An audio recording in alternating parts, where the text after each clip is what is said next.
নমস্কার। আজ 22শে শ্রাবণ, বাঙালির এক পরম বেদনার দিন। আবার একই সাথে রবি শরণের এক পবিত্র ক্ষণ। কবিগুরু আমাদের আনন্দ, বেদনা, প্রেম, প্রার্থনার ভাষা শিখিয়েছেন। 1941 সালের এই দিনে তিনি আমাদের মাঝখান থেকে চিরবিদায় নিয়েছেন, কিন্তু তবুও তার সৃষ্টি, তার লেখা সমস্ত কিছুই আমাদের কাছে ছিল অমর।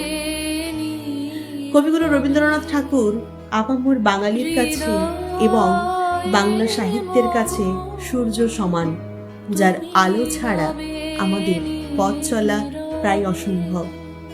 তাই আজকের এই পুণ্যতিথিতে কবিগুরুর প্রতি বিনম্র শ্রদ্ধাঞ্জলি জানিয়ে আমি একটা আবৃত্তি পরিবেশন করব। লিখেছেন কবি বরুণ হালদার। কবিতার নাম 22শে শ্রাবণ। 25শে বৈশাখ উদিত রবি, অস্ত গেল 22শে শ্রাবণ। শ্রাবণের শীতল জলে পুষ্ট প্রকৃতি, শোকে মূর্ছামান, চারিদিক বিবর্ণ তখন। ঠিক তখন দুপুর 12টা 10। থমথমে আকাশ বাতাস, মধ্য গগনে থেকেও রবির মুখ ভার।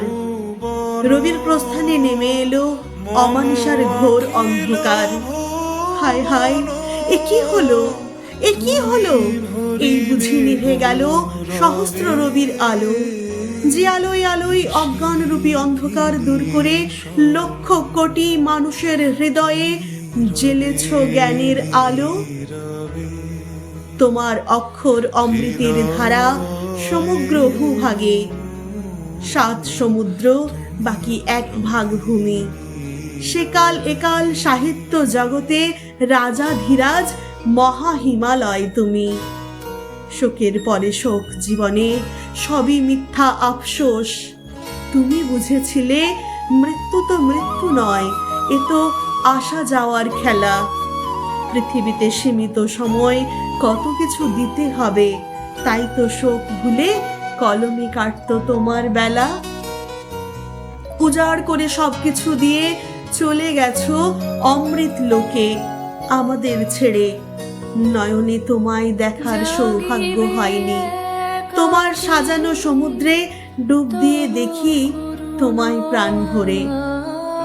মাঝে মাঝে প্রশ্ন জাগে নিজের কাছে, রবীন্দ্র সমুদ্র অতল, কুল কিনারা নাই। তাই তো বলি প্রাণের ঠাকুর, তোমায় বোঝা এক জন্মে আমার সাধ্য নাই। বিশ্ববোধে জাগ্রত মহাপ্রাণ, বিস্ময়কর প্রজ্ঞা, জ্ঞান গঙ্গার প্রবাহ থেমে গেল চিরতরে। চলে গিয়েও তোমার হলো না যাওয়া। হে কবিগুরু, জাগ্রত তুমি জগৎ জুড়ে। দুঃখের দিনে কিংবা বিচলিত ক্ষণে গীতাঞ্জলি গীতবিতানের পাতা ছুঁয়ে জুড়াই মন প্রাণ।